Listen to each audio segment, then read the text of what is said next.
Looks like it was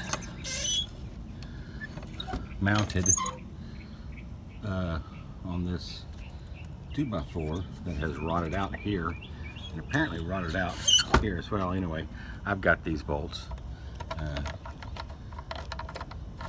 These are about to be next. I don't know.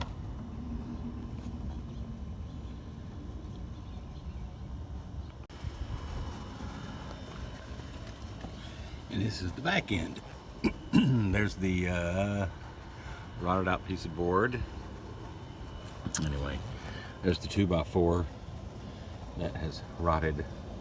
I think the holes are still here, but they rotted out, and the other holes are here.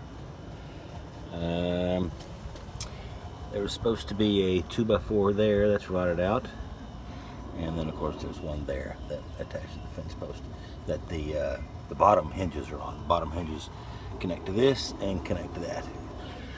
So anyway,